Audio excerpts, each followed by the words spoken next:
Hello friends, आज हम लोग देखेंगे समांतर माध्य ज्ञात करना। ठीक है, एक नए तरीके से। ठीक है, जिसको हम लोग बोलते हैं कल्पित मान विधि।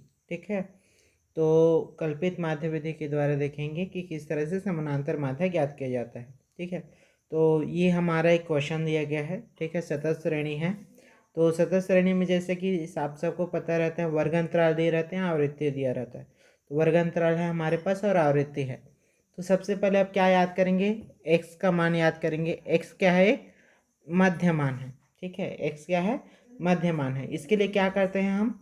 वर्ग अंतराल को जोड़ देते हैं और उसको 2 से भाग दे देते हैं। ठीक है, तो अगर इन दोनों वर्ग अंतराल को जोड़ते हैं तो 0 और 10 कितना हो जाएगा? 10 ही होगा। 2 से भाग करोगे तो कितना हो जाएगा? 5 हो जाएगा। ठीक है, 10 और 20 को जोड़ोगे तो कितना हो जाएगा? 30 हो जाएगा। 30 को 2 से भाग करोगे तो कितना आ जाएगा? 15 आ जाएगा। वैसे ही 20 और 30 को जोड़ोगे तो कितना हो जाएगा? 30 20 50। 50 को 2 से भाग करोगे तो कितना आ जाएगा? 25 आ जाएगा। 30 और 40 को अगर जोड़ते हो तो 70। 70 को 2 से भाग करोगे तो कितना आएगा? 35। 40 और 50 को जोड़ोगे तो 90। 90 का आधा करोगे तो कितना हो जाएगा? 45। ठीक है, ये हमारा क्या आ गया? x का मान आ गया। ठीक है, अब x का मान जैसे कि अगर आप देखोगे तो बहुत बड़ा बड़ा वैल्यू है। ठीक है, 45 35 25। ठीक है, बहुत बड़ा बड़ा वैल्यू है। जब इनका कैलकुलेशन करने के लिए जाएंगे तो ज़्यादा समय लगेगा। तो हम क्या करते हैं? कल्पित मान विधि का उपयोग करते हैं। ठीक है, तो कल्पित माध्यम में क्या किया जाता है? ये जो बड़ा वैल्यू है इसको एक वैल्यू से क्या करते हैं? पहले माइनस करेंगे। माइनस करने के बाद माध्य निकालेंगे। फिर उसके बाद उसमें जो भी वैल्यू को हमने घटाया है उसको क्या कर देते हैं?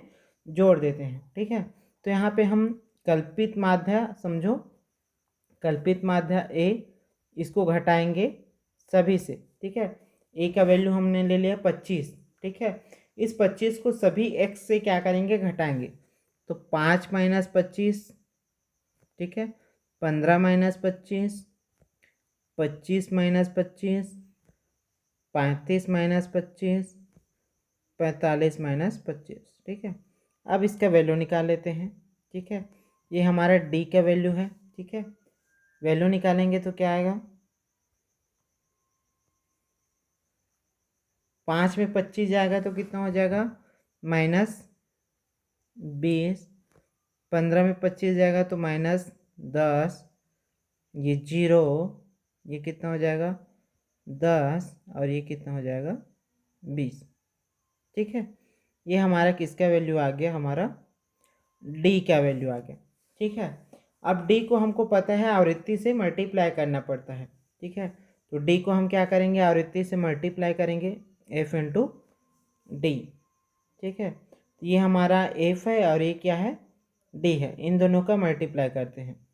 मल्टीप्लाई करेंगे तो क्या हो जाएगा? -40। ठीक है, -100। 8 का 0 से करेंगे तो 0। 4 का 10 से करेंगे तो 40। और 6 का 20 से करेंगे तो 120। ठीक है, ये आ गया एफ डी का वैल्यू। ठीक है, अब समेशन ऑफ एफ डी निकाल लेते हैं। समेशन ऑफ एफ डी निकालोगे तो कितना आएगा? ये हो जाएगा, प्लस प्लस को पहले जोड़ लो तो 140 और 40 और 120 160 हो जाएगा। 160 में 140 को माइनस करोगे तो कितना आएगा? 20 आएगा प्लस में। ठीक है, तो ये हमारा एफ डी का वैल्यू कितना आ गया? 20 आ गया। आवृत्ति को जोड़ लो सभी, summation of F. Summation of F का वैल्यू देख लो कितना आएगा। तो समेशन ऑफ एफ का वैल्यू कितना आएगा? 6 4 10, 10 8 18, 18 2 20 और 10 30। समेशन ऑफ एफ का वैल्यू कितना आ गया? 30। अब हमने यहाँ पे कल्पित माध्य निकालना है। ठीक है, तो माध्य क्या हो जाएगा? माध्य बराबर ए प्लस जो भी वैल्यू हमने घटाया है उसको यहाँ पे जोड़ देंगे। Summation of F D divided by summation of F, ये क्या हो जाएगा? माध्य हो जाएगा। अब करते हैं कैलकुलेट। माध्य बराबर क्या हो जाएगा?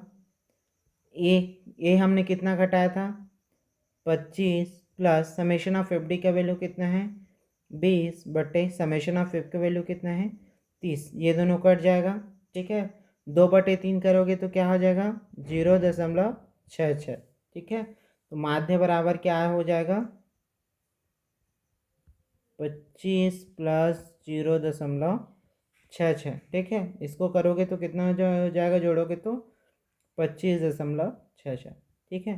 तो इस तरह से अगर क्वेश्चन आता है, ठीक है, जिसमें कल्पित माध्य के द्वारा क्या किया पूछा जाता है, आपको समांतर माध्य ज्ञात करना रहता है, तो इस तरह से आप इसको बना सकते हो, ठीक है। इसमें हमने ए को क्यों घटाया है, इसलिए घटाया ताकि हमको गुणा करने में आसानी हो, क्योंकि अगर आप देखोगे तो एक्स का वैल्यू बहुत बड़ा बड़ा है, ठीक है। इनको गुणा करने जाओगे तो टाइम ज़्यादा लगेगा। वही अगर कल्पित माध्य के द्वारा निकालोगे तो जल्दी से आपको निकल जाएगा, ठीक है। इसलिए किया है, बाकी आप नॉर्मली जैसे कैलकुलेट करते हैं वैसे भी निकाल सकते हैं। होप आप लोगों को ये समझ में आया होगा। Thank you.